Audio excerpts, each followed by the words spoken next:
The alien fleets hovered high above the Earth, their massive ships blocking out the sun like dark, moving clouds. Every commander on board felt certain of victory. They had watched countless worlds fall, entire civilizations crushed under their advanced weapons. But Earth was different, they thought. The humans were weak, fragile, and easy to break. Viral, the cold and calculating leader of the Xantha Dominion, watched the cities below with a cruel satisfaction. Karath, commander of the Zephyrian Collective, stood beside him, a flicker of anticipation in his eyes. "It will be over in hours," Karath said. "They will beg for mercy," Viral replied, his voice smooth and full of certainty. But they were wrong. On the ground, Earth was alive with panic and fear, but also with determination. Fires burned through buildings, smoke rose like pillars into the sky, and the sound of sirens mixed with the distant thunder of alien weapons. Yet among the chaos, humans moved with a strange, stubborn energy. They ran, they shouted, they pulled each other out of burning rubble, and they fought back in ways the aliens had never imagined. Edwin Harper, a former firefighter, was one of them. He had seen fires, explosions, and disasters his whole life, but nothing compared to the scale of this attack. Still, he did not hesitate. Clad in a scorched jacket and with soot on his face, he ran from street to street, directing civilians toward shelters and safe zones. He guided children past crumbling buildings, helped the elderly into makeshift transport vehicles, and even carried a small dog out of a burning home, ignoring the searing heat and falling debris. Each movement was precise, each decision quick and calculated.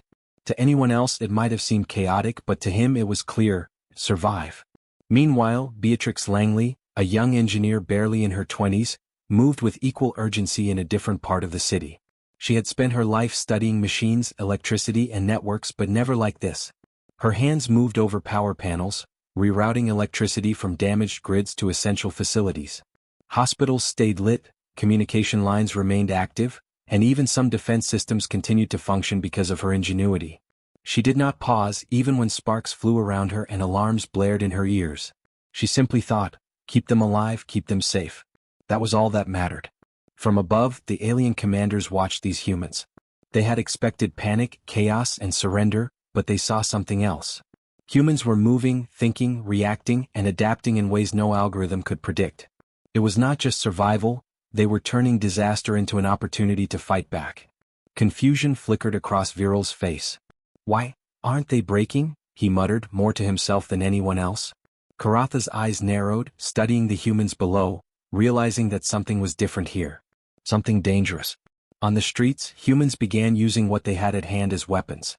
Molotovs thrown from rooftops disrupted the landing paths of smaller alien drones. Makeshift barricades slowed the advance of mechanical ground units. Crowds of people, organized by instinct and desperation, guided each other through back alleys and hidden tunnels to avoid bombardments. No two humans acted the same way, and that unpredictability frustrated the aliens. Every strategy they tried seemed to meet an unexpected obstacle. Edwin led a group of survivors through a narrow passage when a blast shook the street behind them. A building had collapsed, trapping several people inside. Without thinking, he turned back, shouting instructions to a group of volunteers who had been following him. Together, they dug through the rubble, pulling out trapped men, women, and children. One elderly man, coughing and bleeding, clutched Edwin's arm with gratitude, and Edwin offered only a firm nod before moving on. There was no time for thanks, no time for rest. There was only action. Beatrix, in a nearby sector, had spotted an alien energy turret that threatened a busy evacuation route. The turret fired a pulse that could level a block in seconds. Most would have run, but she analyzed the weapon from a distance, noting its pattern. Using scavenged materials and her own intuition, she rigged a small electromagnetic pulse device. When activated, it short-circuited the turret's energy system, rendering it useless. Civilians passing by cheered and ran safely down the street. The aliens in orbit, monitoring the battle through sensors, could only stare in disbelief. All around the world, similar acts were taking place. Farmers in rural villages drove old tractors into abandoned alien vehicles, flipping them over and causing chain reactions.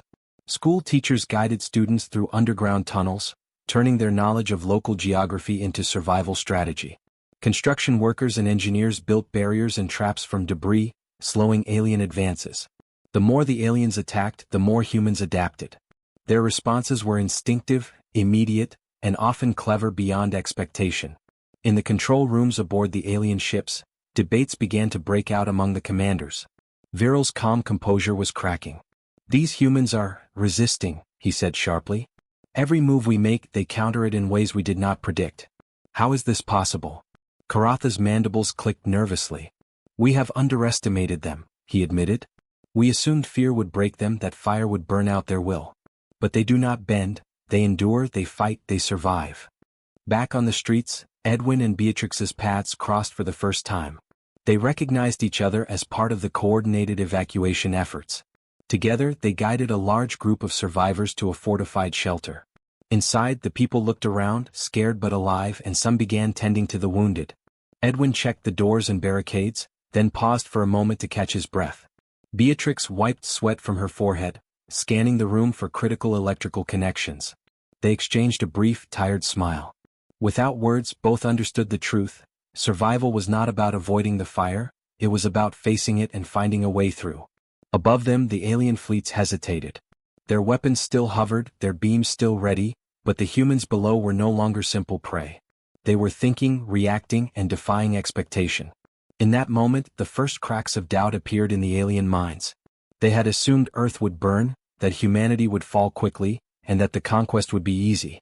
But now they realized they had made a grave mistake.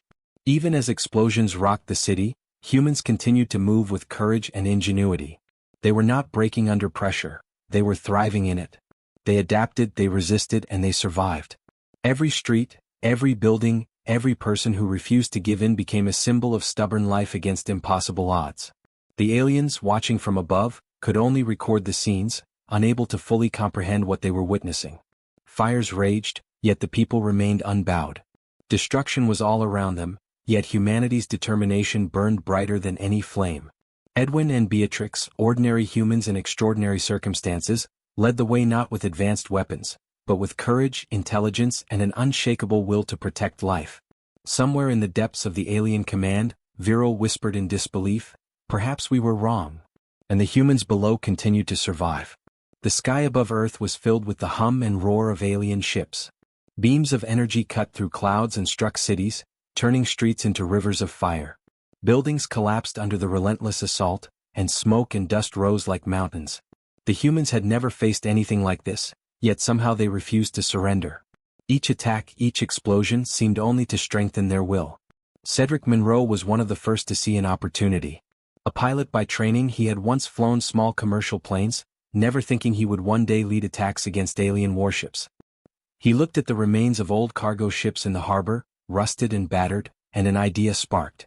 If the aliens expected sophisticated weapons and fleets, they would be surprised to see humans turn simple ships into deadly machines. Working with other pilots and engineers, Cedric and his team outfitted the cargo ships with what they could find: salvaged engines, old missiles, even reinforced steel plates as armor. They worked quickly, improvising with the materials at hand, ignoring the heat and fear around them. Each modification made the ships heavier, slower, and unpredictable, but that was exactly the point. When they took off, the alien sensors could not anticipate their movements. The cargo ships darted, spun, and zigzagged, evading beams that had destroyed whole cities before. And when they struck, even small impacts caused chaos. Far from the skies, in a hidden underground lab, Florence Aldridge was doing something just as incredible. A mathematician and cryptographer, she had been studying alien signals as they monitored Earth. She noticed patterns, subtle, repeating structures in the data streams, and began decoding their communication in real time. Her fingers flew over makeshift keyboards, eyes scanning streams of symbols. Within hours, she had unlocked enough of their coding to anticipate the movements of drones and smaller ships. She sent instructions to civilian defense groups using hacked networks and improvised transmitters. The results were immediate. Human resistance became coordinated, almost like a single organism. Drones sent to attack cities were diverted into empty zones. Alien squads attempting to land were met with unexpected barricades, traps, and sudden counterattacks. Explosions erupted at the edges of their landing zones, and alien scouts were pushed back again and again. Every human move was calculated, yet flexible, unpredictable, and bold. Cedric led his first sortie with a small squadron of cargo ships. They were no match for the aliens in raw firepower, but that was never the goal. Flying low over the city, using smoke and debris as cover, they rammed alien drones, kicked up dust clouds to blind sensors, and even triggered collapses and damaged buildings to block alien ground forces. Every maneuver seemed reckless, yet it worked. His team adapted to each new threat instantly, moving as one, their improvisation turning old, forgotten ships into tools of resistance. In the meantime, Florence directed human movements from her lab.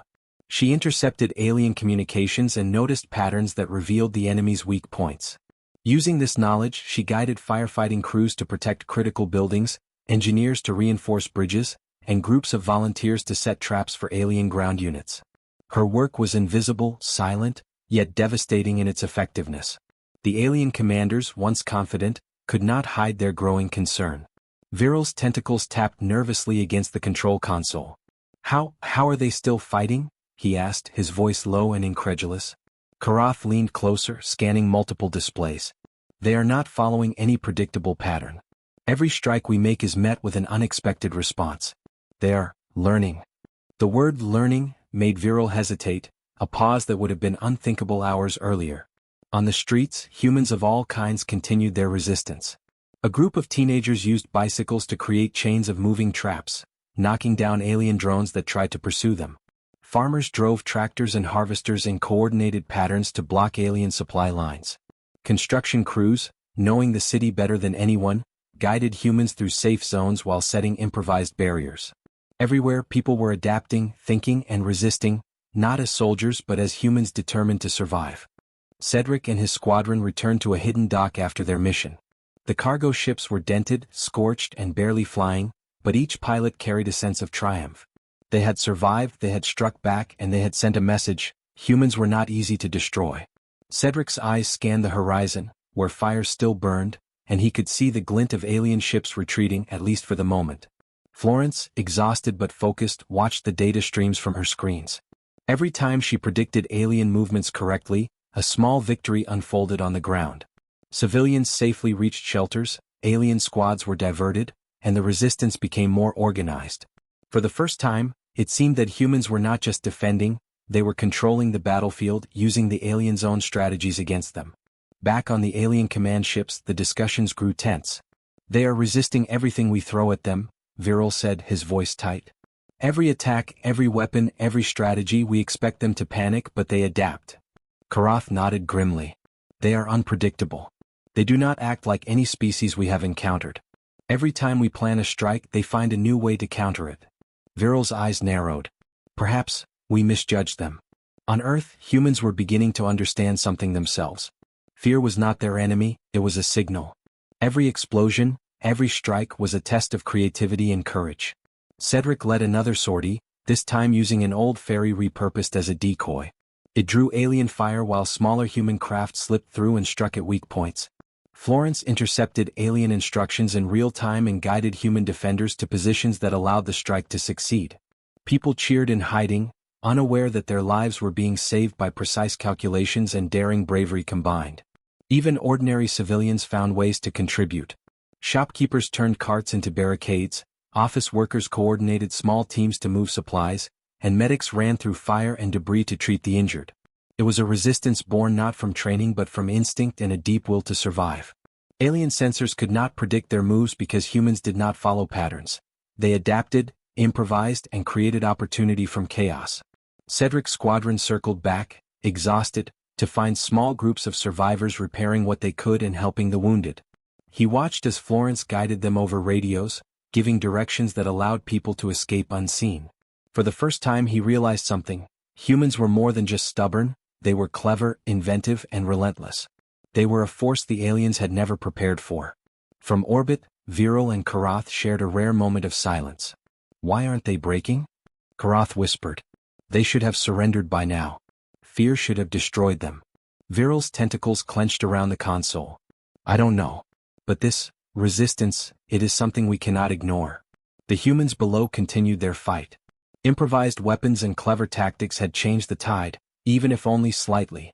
Each strike, each maneuver, each act of bravery reminded them, and the aliens, that survival was not just about firepower. It was about ingenuity, courage, and the refusal to be defeated. The world was burning, yet humans were not broken. They were striking back in ways no one could have imagined, and in doing so, they were rewriting the rules of the battle. Even as explosions rocked the horizon and the fires raged, humans continued. Cedric prepared another sortie, Florence planned her next moves, and ordinary people joined the effort with what little they had. The alien fleets, for all their power, could not predict this. The humans were unpredictable, relentless, and alive in ways the invaders had never seen. Above Earth, the alien commanders began to whisper fearfully to each other. Humanity was not just resisting, they were fighting back. And for the first time, the invaders realized that the species they had assumed weak might be far stronger than they had ever imagined. The skies over Earth were still filled with alien ships, and cities continued to burn, but something had begun to change. Fear was no longer the only emotion guiding humans. Where there had once been division between nations, there was now a shared understanding. Survival depended on working together. Borders, politics, and old rivalries faded as humans faced a threat that ignored all differences. Theodore Wren, a seasoned diplomat, moved tirelessly between governments, using whatever communication lines remained intact. Before the invasion, he had spent years negotiating trade deals, border disputes, and minor conflicts. Now he was negotiating humanity's survival. Nations that had once considered each other enemies shared food, weapons, and information. Military leaders discussed strategies openly, and scientists collaborated across continents to develop defenses and countermeasures. It was an unprecedented alliance born from desperation and necessity. Theodore's calm voice and clear reasoning brought people together. He reminded them that the aliens were not merely a threat to one country, they were a threat to every human being alive. Matilda Cross, a brilliant scientist with a background in physics and engineering, worked in a hidden laboratory beneath the ruins of a university. She had watched alien ships strike with devastating precision and studied the wreckage to find ways to fight back. Using fragments of alien technology scattered across cities, she designed defensive systems that humans could build quickly. Some were simple: energy shields to protect vital areas, sensors to detect approaching drones, and small automated turrets using repurposed weapons. Others were more advanced, combining human ingenuity with alien design to create machines no one had seen before. Her lab was a whirlwind of activity, students, volunteers, and engineers all helping to assemble defenses and test prototypes. Across the world, humans began to move as a single, coordinated force. In Europe, survivors in Paris used debris to create false streets, confusing alien navigation systems. In Asia, villagers used harvested materials to create traps for alien ground units, luring them into pits or barricades. In the Americas, pilots coordinated air raids using repurposed ships and drones guided by Florence Aldridge's calculations. Every movement was smarter, faster, and more unpredictable than before. The alien fleets could not understand what they were seeing. Viral and Karath had predicted panic, disorganization, and surrender, but instead, every strike humans faced was met with adaptation. Their weapons, meant to destroy, were sometimes turned back against them. Supply lines were sabotaged by civilians with nothing but courage and clever thinking. Satellites and drones were intercepted and repurposed. Each human action was unpredictable, and each adaptation seemed faster than the last. Theodore coordinated a massive global message, reaching even areas cut off from traditional communication. Using radio, satellite, and improvised networks, he instructed leaders on how to share resources efficiently. Food, water, and medical supplies were transported to areas under attack. Engineers moved to repair damaged power grids, keeping cities alive despite the alien bombardment. Civilians received directions to safe zones and evacuation routes, minimizing casualties and maintaining morale. Every human effort strengthened the others, creating a network of survival that the aliens could not penetrate. Matilda watched as one of her defensive systems was deployed on the outskirts of a major city. Alien drones approached, expecting easy targets, but the system detected them instantly and activated automated turrets. Explosions lit up the night sky as drones were destroyed before they could reach the city. Volunteers celebrated quietly, knowing the people inside would be safe for another day. Matilda's team was exhausted, but every success gave them energy to continue. Cedric Monroe and his squadron continued their sorties, now working in coordination with Matilda's defenses and Florence's intercepted communications. Their cargo ships, patched and modified constantly, became fast, agile machines capable of surprising alien patrols. They lured enemy ships into traps set by humans on the ground and in the air. Cedric had never flown like this before. His life depended on every calculation, every maneuver, and the trust he placed in other humans around him. Everywhere, humans were learning from each other. Farmers and engineers exchanged ideas on creating defenses. Teachers trained children to understand patterns in alien movements. Doctors and medics shared methods to treat injuries caused by alien weapons. It was a system built not on hierarchy or orders, but on cooperation, quick thinking, and the willingness to help one another. Even ordinary civilians became part of the effort, contributing with their knowledge, courage, or hands to help build, repair, and guide. The alien commanders could not ignore it any longer. Viral's sensors tracked movements across multiple cities and found patterns in the chaos. Humans were not following predictable tactics. They were improvising constantly. Drones that attacked one city were countered in another, in ways that seemed impossible. Karatha's mandibles clicked nervously. Their coordination, it is growing. They adapt faster than we anticipated. Viral's tone was cold but troubled. And they learn from each other. Every strike we make only strengthens them. Their unity is their weapon. Even as the aliens struggled to comprehend, human ingenuity flourished. Matilda designed energy pulses to disable small alien drones. Engineers used debris to make barriers that could withstand alien fire. Pilots led squads that drew enemy ships into zones where they could be trapped or damaged. Civilians acted as scouts, messengers, and repair crews, forming networks that kept cities functioning even under bombardment. Fear was still present, but it no longer paralyzed them. It guided them to act quickly, to create, to survive. Theodore's negotiations bore fruit as nations began to share intelligence openly. Leaders who had once competed for resources now worked together to predict alien movements. Combined fleets, though still smaller than the alien forces, coordinated strikes that disrupted supply lines and created small but meaningful victories. Every city saved, every squadron that returned from a sortie, every human who survived was proof that cooperation could defeat isolation. Even civilians who had never held weapons before became part of the resistance. They rigged buildings to collapse safely to block alien patrols, dug tunnels to evacuate people, and used whatever they could find to confuse or slow the aliens. Each small act became part of a larger, unstoppable network. Fear had transformed into strength, desperation into strategy. Cedric flew another sortie, guiding humans through a destroyed city with alien ships overhead. The defenses Matilda had designed were already in place, providing cover and giving the squadron clear paths to strike. Florence's real-time guidance allowed them to avoid ambushes and make precision attacks. Together, the combination of courage, strategy, and improvisation became a force the aliens could not predict. Above the chaos, Viral and Karath exchanged tense glances. "This is not like anything we have faced before," Karath admitted. "They are not just strong, they are united. And they are creative.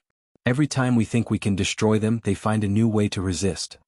Viral tapped the console nervously. "Their strength, it is not in technology. It is in themselves. In their minds, their courage, and their will to survive." On Earth, humans continued to act with a sense of purpose. Families protected each other, workers used their skills to create defenses, and leaders like Theodore and Matilda guided them with vision and knowledge. Every person became part of a network of survival, a web that stretched across continents and challenged the mightiest alien fleets ever assembled. As night fell, cities still smoldering, humans moved in synchronized chaos, resisting, striking, and surviving. Cedric returned to a makeshift base, exhausted but alive. Matilda prepared her next set of defenses. Theodore sent instructions across continents, connecting humans in a network stronger than any alien sensors could track. And above it all, alien commanders watched in frustration and fear, realizing that their plans had failed. The aliens had assumed humans would fight alone, scattered, and weak. They were wrong. Humanity's strength was not in weapons or numbers alone. It was in unity, creativity, and courage. And for the first time, the invaders understood that defeating Earth would be far harder than they had ever imagined. Humans were no longer just surviving. They were learning, adapting, and acting together as one unstoppable force. The world was burning, but humanity was rising. The aliens, powerful as they were, could not break the human spirit. The alien fleets above Earth gathered like a storm ready to strike. 4 days they had bombarded cities, tested human defenses, and expected victory to be theirs. But humanity had changed. They had adapted, learned, and grown stronger. Now the aliens prepared what they hoped would be the final, crushing assault. Massive ships glided into position, beams of energy brimming with destructive power. Viral and Karath watched from their command ship, confident that this would end the resistance. But the humans were ready. They had been watching the patterns of the alien strikes, anticipating weaknesses, and finding ways to turn the invaders' power against them. Rupert Hawthorne, a strategist who had once managed small military operations, now coordinated human forces across continents. Using real-time intelligence and careful planning, he orchestrated a counterattack that no alien could predict. Cities that had been targets of destruction were instead converted into bases, launching points, and traps. Bridges, tunnels, and buildings became part of a network that allowed humans to strike quickly, move safely, and confuse the enemy. Imogen Carlyle, a communications expert, worked tirelessly in her underground lab. She had spent weeks intercepting alien transmissions, learning how their sensors and communication systems worked. Now she used that knowledge to create phantom attacks, fake signals that made alien ships divert, miscalculate, and waste energy on empty streets or abandoned structures. Drones were drawn away from populated areas, alien squads chased non-existent threats, and confusion spread through the enemy ranks. Each successful misdirection strengthened the humans' confidence and further frustrated the aliens. On the ground, ordinary people became part of this massive operation. Farmers, engineers, and volunteers reinforced roads, set up observation points, and moved supplies to key locations. Medics and firefighters were ready at every turn, tending to the wounded and ensuring that human forces remained strong. Even children played a role, guiding escape routes and helping carry messages through alleys and underground tunnels. Every person, every action became a piece of the larger strategy. Cedric Monroe and his squadron were back in the air, flying repurposed cargo ships and drones. This time they did not attack blindly. Following Rupert's plans and Imogen's guidance, they targeted the weak points of alien formations. The cargo ships dove in unpredictable patterns, using smoke, debris, and city structures as cover. Drones fired at alien ships with improvised weapons, causing confusion and minor damage that, combined with human misdirection, created openings for further strikes. Cedric marveled at how humans had turned their cities into machines of strategy, each building and street part of a larger plan. Matilda Cross had upgraded her defenses. Energy shields now covered vital areas, and automated turrets struck alien drones before they could reach the population. Her devices worked seamlessly with Rupert's tactics and Imogen's misdirections. Every human strike was coordinated, turning the cities into living fortresses. Civilians moved confidently, knowing their paths were guided by careful planning and intelligence. For the first time, humans were not reacting, they were acting. In one city, a massive alien ship descended, expecting to crush the human resistance. It fired beams into streets and buildings, destroying parts of the infrastructure. But Rupert had prepared this moment. Human forces drew the ship into a trap.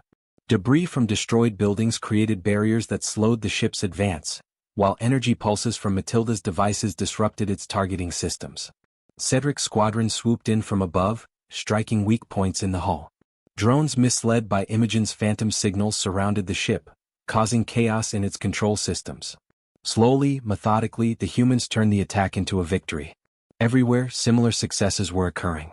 In other cities, humans lured alien squads into open spaces where improvised explosives and traps could neutralize them. Engineers used remnants of alien technology to hack enemy drones, turning them against their own ships. Civilians guided small strike teams through hidden routes, allowing them to reach key points undetected. Humanity had become a force no alien could easily predict or stop. The alien commanders were in disbelief. Viral's tentacles tapped nervously against the console. How can this be? Our final strike, our overwhelming power, is failing. Karatha's mandibles clicked anxiously. They have learned too quickly. They are using our weapons, our patterns, and our systems against us. This is no ordinary species. They are clever, adaptive, unstoppable. Fear, something they had never expected to feel, crept into their voices. For the first time, they realized that they were not dealing with a species to control, they were facing a force to reckon with. In the streets, humans moved with a new kind of confidence. No longer just surviving, they were shaping the battlefield. Volunteers, engineers, and soldiers worked together seamlessly.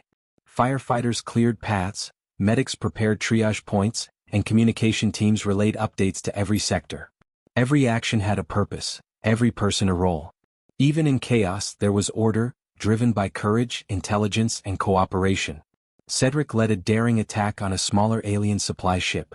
Flying low, he dodged energy beams, guided by Imogen's signals. The ship was destroyed and valuable supplies fell into human hands. Engineers quickly repaired and repurposed the materials, turning what was once alien power into human advantage. Each victory, however small, built momentum. Humans were no longer just defending, they were striking back in ways the aliens could not anticipate. In a remote command bunker, Rupert monitored the progress of multiple operations at once. His eyes scanned the maps and live feeds, coordinating movements across the globe. He directed resources to the most critical points, predicting alien actions before they happened. For the first time, humans had not only matched the aliens, they were outmaneuvering them. Matilda's energy devices pulsed as drones and ships tried to penetrate human defenses. Her team worked tirelessly, adjusting settings, fixing damaged units, and building more. Every day the systems became smarter, faster, and more effective. Civilians who had once run in fear now moved with purpose, confident in the protection these devices provided. Even the youngest participants understood their importance. Children guided medical teams, carried messages, and helped maintain supply lines. Communities worked together, sharing knowledge, food, and resources. Fear was still present, but it was channeled into action rather than panic. Humans had learned to turn chaos into opportunity, and every alien attack only strengthened their determination. From orbit, Viral and Karath watched in disbelief. "We expected them to break," Karath muttered, his voice low. "We expected fear to destroy them, to make them flee. Instead, they are stronger, smarter, and more dangerous than we imagined." Viral's eyes narrowed. "They are no longer reacting. They are acting. And they are using our power against us. This is impossible." In cities across the planet, humans celebrated small victories even amid the fires and destruction. A collapsed building became a barricade that trapped alien squads. A commandeered drone cleared a street of enemy forces. Every citizen, soldier, and volunteer played a part. Humanity had turned the tide, showing that courage, intelligence, and unity could overcome even the most powerful enemies. Cedric returned from his sortie, exhausted but exhilarated. Matilda and Imogen continued their work, coordinating defenses and creating new strategies. Rupert monitored every operation, knowing that this was just the beginning. Humanity was no longer a species to be conquered. They were a force, united and unstoppable, turning the alien strength into their own advantage. For the first time, the alien leaders felt what humans had felt for years: fear. Fear of a species that refused to yield, that learned, adapted, and fought back with ingenuity. Humanity was no longer something to control. It was something to fear. And the humans below continued their fight, unstoppable, inventive, and alive. The tide had turned, and Earth, though scarred and burning, was no longer a victim. It was a battlefield of human courage, creativity, and determination. And the aliens, powerful as they were, could not stop what they had failed to understand: the indomitable spirit of humanity. The skies above Earth were quieter now, though streaks of smoke still rose from cities and forests. The alien fleets had retreated, vanishing into the blackness of space, their massive ships leaving scars across the planet. Viral and Karath, once confident in their ability to crush humanity, had withdrawn in defeat. Their arrogance had met its match, and for the first time, they felt the fear that humans had known all their lives. On the ground, humans began to emerge from the shadows of destruction. They moved carefully, tending to the wounded, repairing damaged buildings, and salvaging what they could from the wreckage. The cities, though battered and broken, were alive with determination. Where once fear had ruled, now pride, courage, and resilience filled the air. Survivors looked at the ruins around them and understood that they had endured something no species before had survived. They had faced a power far greater than their own and had not only survived but fought back with unmatched ingenuity. Evelyn Finch, a field medic, moved through the streets of a devastated city, checking on injured civilians and soldiers alike. Her hands were steady, her voice calm as she guided people to makeshift treatment stations. She had saved countless lives during the height of the alien attack, and now her work was just as critical in the aftermath. Children clutched her hand, parents followed her directions without hesitation, and those who had been too afraid to move finally found the courage to help each other. Evelyn was more than a medic. She had become a symbol of hope, proof that humans could endure even the most unimaginable horrors. Nearby, Oliver Penn, an engineer, inspected a collapsed communications tower. Using salvaged alien technology, old radio equipment, and improvised circuits, he rebuilt a network that allowed people across the city and surrounding areas to communicate. The system was not perfect, but it worked, connecting isolated survivors with rescue teams and supply lines. Oliver moved from one device to another, guiding volunteers in repairs and adjustments. His work allowed human efforts to continue efficiently, ensuring that no one was truly alone, even in the chaos. Like Evelyn, he had become a symbol, not just of skill but of humanity's capacity to rebuild and survive. Across the world, similar scenes unfolded. Volunteers cleared rubble, rebuilt shelters, and shared food and water with those in need. Farmers began planting again, using salvaged seeds and remaining resources. Engineers, scientists, and ordinary people worked together to restore power grids, transportation networks, and communication systems. The planet was scarred, but it was alive. Every repaired street, every functioning hospital, and every recovered communication line became proof of human resilience. The alien commanders, watching from afar, could not comprehend what they had underestimated. Viral's tentacles tapped nervously against his console, while Karatha's mandibles clicked in frustration. They had assumed Earth would crumble under their firepower, that fear would break the humans, and that chaos would destroy their spirit. Instead, they had witnessed something that defied their experience. Humans learning, adapting, cooperating, and fighting back with courage and cleverness that no alien had predicted.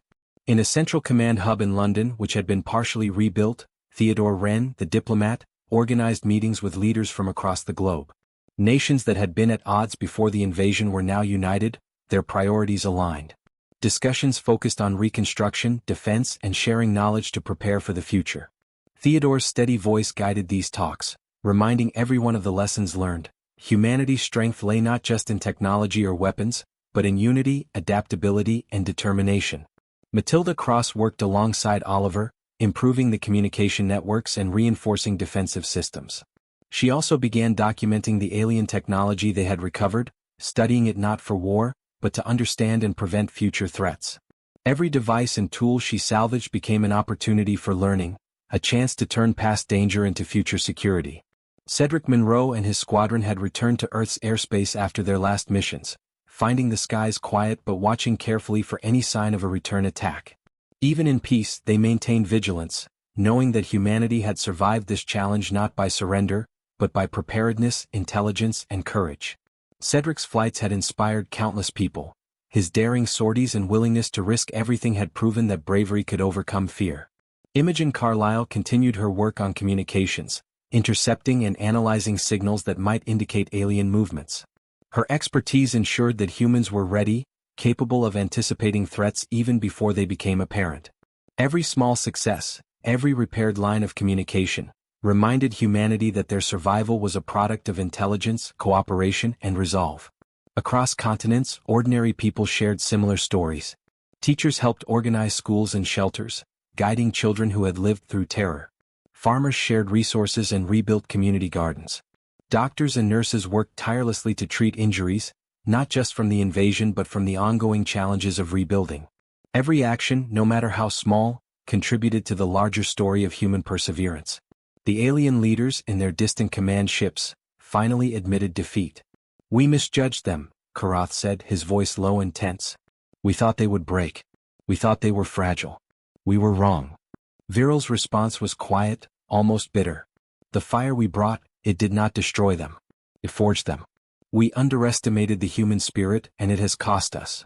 On Earth, humans sent a clear message across the stars. Using the reconstructed communication networks, signals were broadcast into space, not as a threat, but as a declaration. The message was simple: underestimate humanity at your own peril. The species that survived fire, destruction, and a technological empire now stood united, intelligent, and ready to face whatever challenges might come next. Evelyn, Oliver, and countless others became symbols of a species that refused to be broken. Their courage, intelligence, and willingness to act inspired others to rebuild, to help, and to prepare. They were proof that humans could endure what no one else could and rise stronger on the other side. Even in the shadow of destruction, there was celebration. Cities, though damaged, were filled with laughter, relief, and cautious joy. People embraced, cried, and began rebuilding homes and lives. Communities that had once been divided found strength in unity, understanding that the shared experience of survival had changed them forever. Cedric flew over a city, watching children play amidst the ruins, guided by the rebuilt streets and communications that had made their safety possible. Imogen monitored the skies for any threat, ready to intercept or mislead any remaining alien forces. Matilda and Oliver worked tirelessly to repair networks, ensuring that humanity could respond to any future challenges. Evelyn moved through the city, helping those in need, reminding everyone that life was worth protecting. Viral and Karath would not return to Earth. Their arrogance had been shattered, their pride humbled. They had learned that humans were not fragile, not weak, and not predictable. The fire they had brought to Earth had not destroyed humanity, It had illuminated its strength, resilience, and ingenuity. Humanity had sent a message not just to the aliens but to the galaxy. Underestimate us and the fire you ignite may consume your arrogance.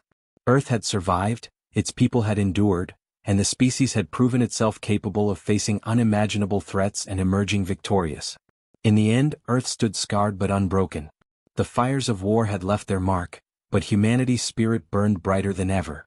Evelyn Finch, Oliver Penn, Cedric Monroe, Imogen Carlyle, Matilda Cross, Theodore Wren, and countless others embodied the unyielding nature of a species that refused to surrender. The galaxy had learned a lesson it would never forget. Earth was not fragile, and its people were far stronger than anyone had believed. Humanity had survived the impossible. Humanity had triumphed. And humanity would never again be underestimated.